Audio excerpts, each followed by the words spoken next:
Hello students, एक बार फिर से सभी का मोस्ट वेलकम है आपके अपने यूट्यूब चैनल अस्पुंज स्मार्ट स्टडी क्लासेस पर। तो आज की क्लास में हम लोग सीखेंगे जो मोस्ट इम्पॉर्टेंट क्वेश्चन की सीरीज चल रही थी फिजिक्स की, उसमें पार्ट नंबर 3। और इसके बीच में हमने 2 वीडियोस मैथ्स के पढ़ाए थे और हमने बोला था कि आप ये इंटीग्रेशन के क्वेश्चन कर लीजिए और इंटीग्रेशन के क्वेश्चन यहीं से आपके आ जाएंगे एग्ज़ाम में और आप चेक करेंगे पहले ही पार्ट में आपको मिल जाएगा। पहले ही पार्ट में आपको इम्पोर्टेंट क्वेश्चंस जो हमने करवाए थे उसका दूसरा या तीसरा क्वेश्चन ही आपके एग्ज़ाम में आ गया था पाई/8 लाख 2 प्रूफ करने के लिए। तो चलिए क्वेश्चन की शुरुआत करते हैं आज की क्लास में। तो आज का टॉपिक है हमारा ट्रांसफार्मर, और इससे पहले जो हमने क्वेश्चंस लगवाए हैं उनको ज़रूर आप लगा लीजिएगा और उम्मीद है कि आ जाएगा यहीं से। थोड़ा सा बिलीव रखिए, ठीक है। चलिए, तो टॉपिक होगा ट्रांसफार्मर। तो ट्रांसफार्मर के बारे में हम थोड़ा सा आपको बताते हैं। तो ट्रांसफार्मर क्या है? ट्रांसफार्मर अन्योन्य प्रेरण के सिद्धांत पर आधारित एक ऐसी युक्ति है जो प्रत्यावर्ती धारा परिपथ में वोल्टेज के परिवर्तन के काम में लाया जाता है, ट्रांसफार्मर कहलाता है। तो ट्रांसफार्मर में सबसे पहले आपसे अगर ये पूछ लेगा कि सिद्धांत इसका क्या है, किस पर आधारित है, किस सिद्धांत पर आधारित है, तो आप क्या बोलेंगे? यह अन्योन्य प्रेरण के सिद्धांत पर आधारित है। किस पर? अन्योन्य प्रेरण के सिद्धांत पर है।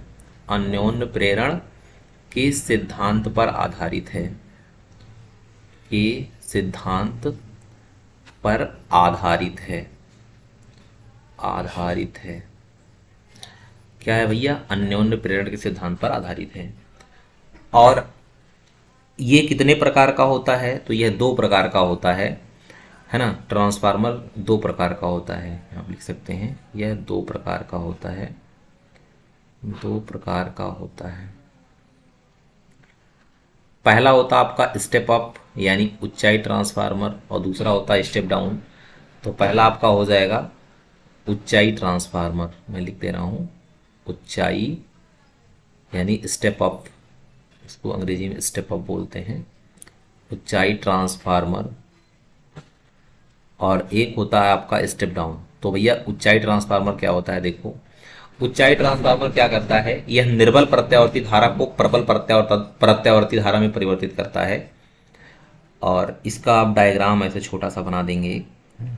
इसमें देखिए कॉइल्स की संख्या थोड़ी सी कम रहेगी और नीचे वाले में, सेकेंडरी वाले में कॉइल्स की संख्या थोड़ी सी ज़्यादा रहेगी, और बीच में इसमें क्या रहेगा? क्रोड रहेगा। ध्यान दीजिएगा, बीच में क्या होगा? क्रोड होगा। यहाँ पे लिख सकते हैं आप, यहाँ क्या रहेगा? क्रोड होगा। इसको बोलेंगे NP number of primary coil, और इसको बोलेंगे NS number of secondary coil. और दूसरा ट्रांसफार्मर आपका होगा, है ना, इसमें एक चीज़ और ध्यान रखिएगा, जो R होगा ट्रांसफॉर्मेशन रेशियो ग्रेटर देन हमेशा 1 होगा, है ना। चलिए दूसरा ट्रांसफार्मर आपको बताते हैं। दूसरा है आपका अपचाई ट्रांसफार्मर यानी स्टेप डाउन। अपचाई ट्रांसफार्मर, अपचाई ट्रांसफार्मर, अपचाई ट्रांसफार्मर। अपचाई ट्रांसफार्मर क्या होगा यानी स्टेप डाउन ट्रांसफार्मर क्या होगा? जो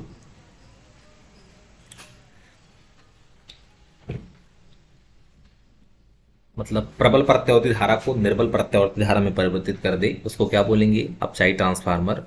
और जो इसका डायग्राम जो हम लोग बनाएंगे उसमें क्या होगा? Number of terms in primary coil यानी NP का मान, इसमें फेरों की संख्या क्या ज़्यादा होगी थोड़ी सी, और इसमें वाले में क्या होगा? थोड़ा सा संख्या कम होगा, और बीच में इसमें भी क्या लगा रहेगा? क्रोड लगा रहेगा। क्या होगा भाई? क्रोड। क्रोड का मतलब कच्चा लोहा, है ना। अब देखिए जो इस पे मोस्ट इंपॉर्टेंट है वो है आपका न्यूमेरिकल। इस पे न्यूमेरिकल कैसे आता है? न्यूमेरिकल हम आपको बताते हैं। चलिए नेक्स्ट पेज पे चलते हैं। तो हम डायरेक्ट फार्मूले पे आते हैं और फार्मूले से न्यूमेरिकल आपको बताएंगे, है ना। इसकी प्रूविंग आप देख लीजिएगा। देखिए यहाँ पे हम लिख दे रहे हैं EP अपान का ES बराबर VP अपान का VS बराबर NP अपान का NS बराबर, यहाँ पे लिख सकते हैं आप, आई वाला रिलेशन हमेशा उल्टा होता है, तो IS अपान का IP आई एस अपान का क्या हो जाएगा, आई पी बराबर 1/r, है ना। अच्छा, आप एक चीज़ सोच रहे होंगे कि आई वाला रिलेशन हमेशा उल्टा क्यों होता है ना। मतलब इसमें प्राइमरी ऊपर है, इसमें भी प्राइमरी यानी प्राथमिक प्राथमिक प्राथमिक सब में ऊपर, इसमें सेकेंडरी है। देखिए जो शक्ति होता है ना, जैसे हम अगर बात करें, थोड़ा सा इसको लिखिए दिखा देते हैं आपको।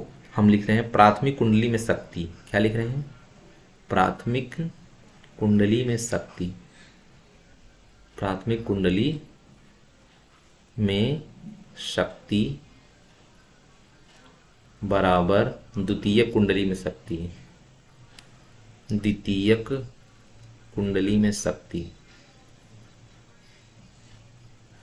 द्वितीयक कुंडली में शक्ति, दोनों क्या होंगे, बराबर होंगे। तो प्राथमिक कुंडली में जो शक्ति होगा उसको लिखेंगे P बराबर होता है V इंटू आई, और द्वितीयक में क्या होगा, इसमें भी शक्ति V इंटू आई होगा। तो प्राइमरी की बात है तो यहाँ PP लगा लेंगे, और सेकेंडरी की बात है तो यहाँ SS यानी द्वितीयक है तो SS लगा लेंगे। अब देखिए VP अपान में VS को इधर उठा लाइए, VS सॉरी यहाँ पे VP अपान का क्या हो जाएगा, VS बराबर यहाँ पे देखिए IS अपान में क्या हो जाएगा, IP, है ना। तो आप देख पा रहे हो VP अपान VS बराबर IS अपान IP आ गया ना इधर। तो अब आप यहाँ समझ गए, देखिए VP VS, यहाँ पे IS IP, है ना। अब देखिए एक एक का मतलब समझेंगे कि इसको क्या कहेंगे, है ना। तो EP को क्या बोला जाएगा, इसको बोलेंगे प्रेरित विद्युत वाहक बल। क्या बोलेंगे, प्रेरित विद्युत वाहक बल, इलेक्ट्रोमोटिव फोर्स, प्रेरित विद्युत वाहक बल कहाँ पर, प्राथमिक कुंडली में, प्राथमिक कुंडली में, प्राथमिक कुंडली में, ये है प्राथमिक कुंडली में प्रेरित विद्युत वाहक बल। ES है द्वितीय कुंडली में प्रेरित विद्युत वाहक बल, इसको क्या लिखेंगे, द्वितीय कुंडली में प्रेरित विद्युत वाहक बल, यही चीज़ है ना, प्रेरित विद्युत वाहक बल। तो डायरेक्शन कर दे रहे हैं, इसको आप लिख लीजिएगा। चलिए VP का मतलब क्या होगा, प्राथमिक कुंडली में वोल्टेज, क्या कहेंगे, प्राथमिक कुंडली में वोल्टेज, प्राथमिक कुंडली में वोल्टेज, प्राथमिक कुंडली में वोल्टेज। और अगर VS की बात करें तो द्वितीय कुंडली में वोल्टेज, द्वितीय कुंडली में वोल्टेज,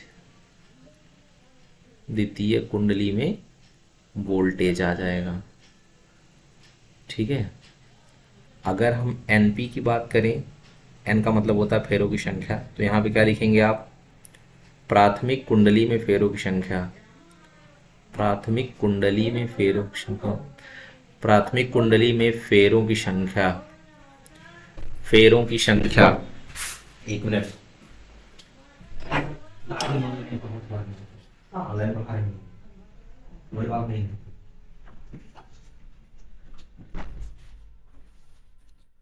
प्राथमिक कुंडली में फेरों की संख्या, फेरों की, ऐसा राइटिंग भाई सही नहीं हो रहा है तो आप समझ लीजिएगा, फेरों की संख्या। और NS का मतलब हो जाएगा द्वितीय कुंडली में फेरों की संख्या, द्वितीय कुंडली में फेरों की संख्या, यही चीज़ है ना लिखनी है आपको। और यहाँ पर क्या लिखेंगे, देखिए IP का मतलब क्या होगा, प्राथमिक कुंडली में धारा, है ना। IP का मतलब हो जाएगा प्राथमिक कुंडली में धारा, प्राथमिक कुंडली में धारा, प्राथमिक कुंडली में धारा। और IS का मतलब, सॉरी यहाँ पे IS रहेगा,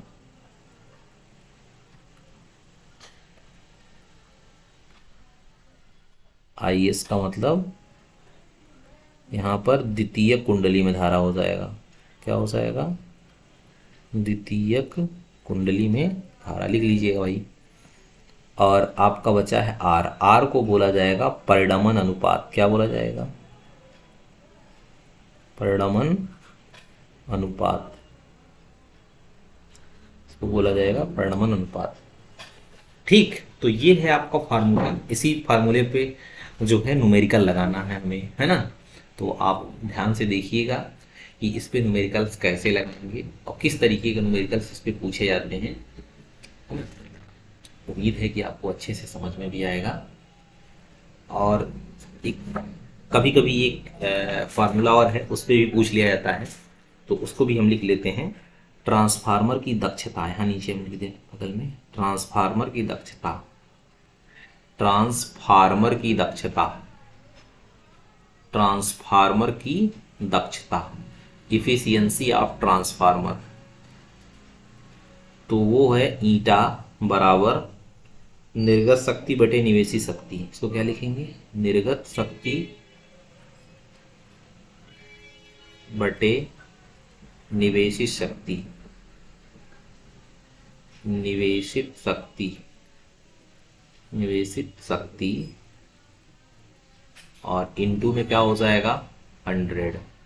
ये आपका फार्मूला आ गया इसका, ट्रांसफार्मर की दक्षता का, इफिशियंसी ऑफ ट्रांसफार्मर, है ना। चलिए अब इस पे हम लोग लगाएंगे न्यूमेरिकल, है ना। तो भाई पहला न्यूमेरिकल लिखो आज का।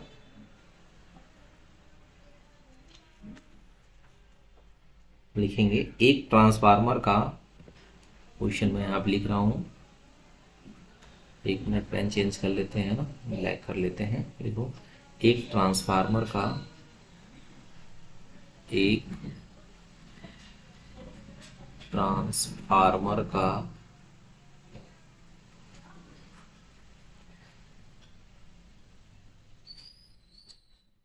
प्राथमिक विभवांतर, विभवांतर 220 वोल्ट है, 220 वोल्ट है।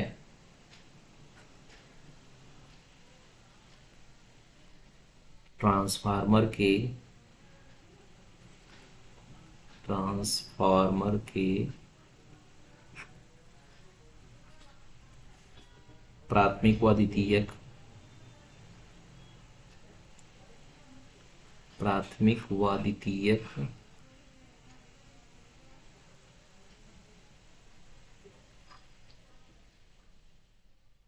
प्राथमिक व द्वितीयक में पेड़ों की संख्या, पेड़ों का अनुपात, का अनुपात 1:50 है, 1:50 है। प्राथमिक में,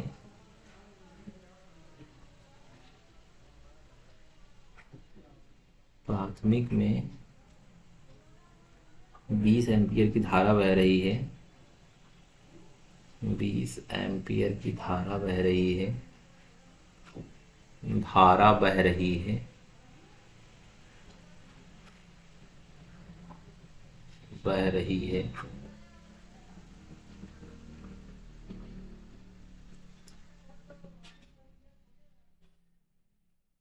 तो ज्ञात कीजिए, तो ज्ञात कीजिए नंबर 1, द्वितीयक में विभवांतर, द्वितीयक में विभवांतर, में विभवांतर, विभवांतर। नंबर 2,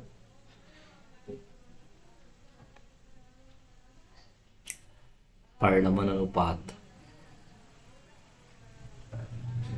परिणमन अनुपात, अनुपात।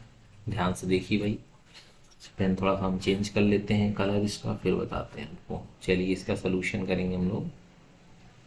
क्या लिखा है देखिए, कह रहा है कि प्राथमिक विभवांतर 220 वोल्ट, यानी वीपी, प्राथमिक विभवांतर वीपी बराबर हो जाएगा 220 वोल्ट, है ना, 220 वोल्ट आ जाएगा। और ट्रांसफार्मर के प्राथमिक व द्वितीयक में फेरों की संख्या का अनुपात यानी एनपी और एनएस, प्राथमिक और द्वितीयक, प्राइमरी का है 1 और सेकेंडरी का है 50, और प्राथमिक में 20 एम्पियर की धारा बह रही है, यानी आईपी में 20 एम्पियर की धारा बह रही है, 20 एम्पियर, 20 एम्पियर की धारा बह रही है। तो आपको क्या बताना है, देखिए द्वितीयक में विभवांतर यानी वीएस, वी सेकेंडरी बतानी है, और परिणमन अनुपात आर का मान बताना है। तो चलिए भाई क्या करेंगे, देखिए फार्मूला अभी आपको बताया गया था क्या, कि ईपी अपान का ईएस बराबर वीपी अपान का वीएस बराबर एनपी अपान का एनएस बराबर आईएस अपान का आईपी बराबर 1/R। ये फार्मूला आपको भी थोड़ी देर पहले बताया गया था, मैं आपको दिखा देता हूँ, देखिए पीछे यही लिखा है, यही फार्मूला लिखा है ना आपके सामने। ठीक, चलिए अब आपको जो जो निकालना उस पर आ जाइए, है ना। आपको देखिए वी एस निकालना है, वीपी दिया गया, एन पी एन एस, है ना। तो आप ये वाला और ये वाला दोनों को आपस में इक्वल कर लीजिए, सब आपस में इक्वल हैं, तो वीपी अपान का वी एस बराबर हो जाएगा एन पी अपान में एन एस के, है ना। तो वीपी की वैल्यू है 220, है ना, और वी एस की वैल्यू आपको फाइंड आउट करनी है, पहला पार्ट आपको वी एस निकालना है। तो यहाँ पे वी एस, एन पी की वैल्यू कितनी है, 1 है, एन एस की वैल्यू कितनी है, 50 है, क्रॉस गुणा मार दो, तो वी एस बराबर कितना हो जाएगा, तो वी एस बराबर हो जाएगा 220 गुणे 50, है ना, ये हो जाएगा 220 गुणे 50, तो कितना आ जाएगा वी एस का मान, 22×5 110, 110 और 2 जीरो और लगा दीजिए, कुल मिला करके आ जाएगा 11,000 वोल्ट आ जाएगा, है ना। तो उम्मीद है कि आप समझ पाए होंगे, पहला आंसर आपका डन। दूसरा ऑप्शन इसमें दिया गया परिणमन अनुपात यानी ट्रांसफॉर्मेशन रेशियो, तो ट्रांसफॉर्मेशन रेशियो किसी को भी 1/R के इक्वल कर दी, चाहे वीपी अपान वीएस को, चाहे एनपी अपान एनएस को। तो चलिए हम एनपी, देखिए ये वाला और ये वाला ले लेते हैं, एनपी अपान में एनएस बराबर 1/R के। तो एनपी का मतलब प्राइमरी कॉइल की संख्या कितनी है, 1 है, और एनएस का मतलब कितना है, 50 हो गया, बराबर किसके, 1/R की, क्रॉस गुणा मार दो, तो आर बराबर कितना हो जाएगा, 50, और इसका कोई यूनिट नहीं होगा क्योंकि एक सेम रेशियो होता है, कट जाता है, तो इसका कोई यूनिट नहीं होगा। तो इस तरीके से ट्रांसफार्मर के क्वेश्चन आपके एग्जाम में आएंगे, है ना। थोड़ा सा और अच्छे अच्छे क्वेश्चन कर लेते हैं इसमें, थोड़ा सा क्वेश्चन लिखने में टाइम लग जाता है भाई, तो आप थोड़ा सा इसको वीडियो को थोड़ा सा फास्ट करके देख लीजिएगा। चलिए दूसरा क्वेश्चन लिखते हैं आपके लिए।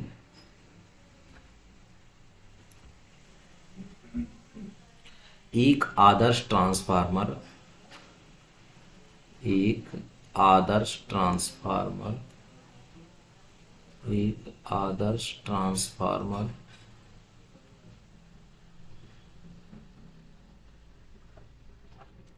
की प्राथमिक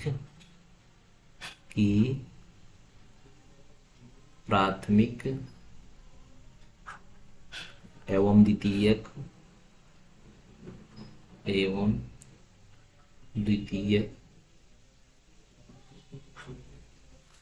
कुंडलियों में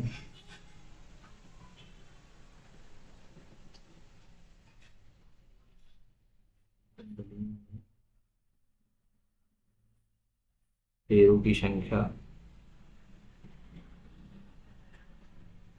फेरों की संख्या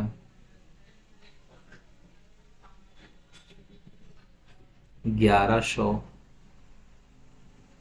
व 110 है, 110 है, 110 है। प्राथमिक में सप्लाई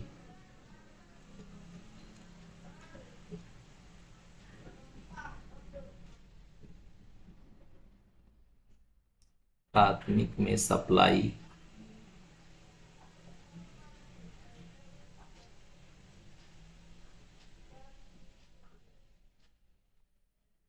वोल्टेज 220 वोल्ट है, सप्लाई वोल्टेज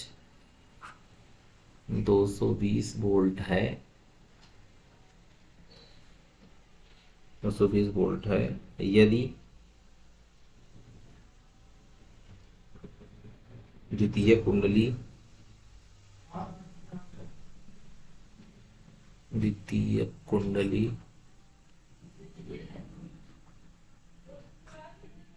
से जुड़े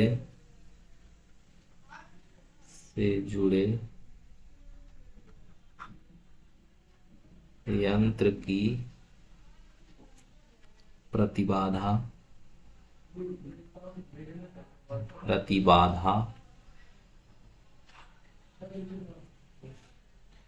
220 ओम हो,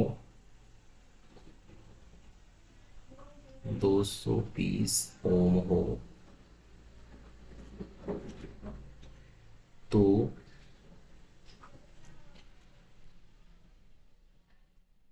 प्राथमिक कुंडली द्वारा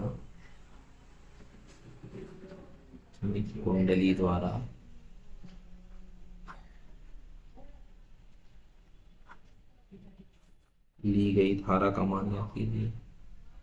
ली गई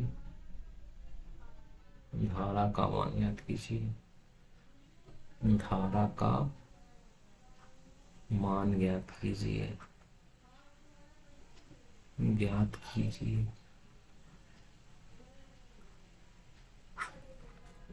चलिए इसको भी हम लोग लगा लेते हैं क्वेश्चन को। काफ़ी अच्छा क्वेश्चन है भाई, कई बार एग्जाम में आपको पूछा गया है, तो आप इसको बिल्कुल हल्के में ना लें, तो वहाँ पे लगा नहीं पाएंगे अगर आपको कॉन्फिडेंस नहीं होगा।